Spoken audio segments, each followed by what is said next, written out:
سب سے زیادہ بیوقوف کون ہے؟ وہ میں نے ایک بتایا تھا کہ ایک انسان میں نے دیکھا کہ وہ پاگل سا ہے، اس کو یعنی کچھ پتا نہیں ہے، کہ یعنی اپنا ہی کچھ نہیں پتا، تو ایک گاڑی والا بڑا آیا اس سے پوچھنے لگا بھائی یہ روڈ کہاں جا رہا ہے، یہ کہاں جا رہا ہے، مجھے یہاں جانا ہے، مجھے یہاں جانا ہے۔ تو وہ پاگل اس کو بتایا کہ بھائی یہ روڈ وہاں جائے گا، یہ روڈ وہاں جائے گا، آپ وہاں جائے وہاں جائے۔ اب جو دیکھ رہے ہیں وہ ہنس رہے ہیں، کیسا بیوقوف انسان ہے گاڑی والا، اس پاگل سے دیکھ نہیں رہا اس کا حلیہ کیسا ہے، اس کو اپنا کچھ پتا نہیں، اور یہ ان سے راستے پوچھ رہا ہے تاکہ منزل مقصود تک پہنچے، اس کو اپنا ہی نہیں پتا، پاگل سا بندہ ہے، کیا یہ دوسروں کو بتائے گا؟ تو قرآن کیا کہتا ہے کہ سب کچھ پتا ہے، ہنس رہے کہ وہ پاگل بندہ ہے، اس کو کچھ نہیں پتا۔ ہمیں انسانوں کو بھی بتائے کہ شیطان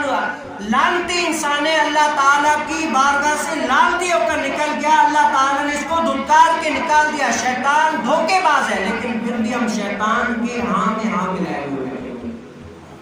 جس طرح ہمیں شیطان کہتا ہے ہم اسی طرح ابھی تک وہی عمل کر کے بیٹھے ہوئے ہیں۔ تو بتاؤ وہ پاگل وہاں پر وہ لوگ سارے ان پر ہنس رہے کہ یہ پاگل ہے، یہ کیا منزل مقصود تک پہنچائے گا، یہ تمہیں کیا راستہ بتائے گا، لیکن یہاں پر ہر مسلمان شیطان کے کہے ہوئے پر عمل کر رہا ہے، ہر کوئی اس پر جو ہے نا وہ کہے اس پر بات پر عمل کر کے کام کر رہے۔ بتاؤ ہاں میں اور آپ کون سے عقل مند ہیں؟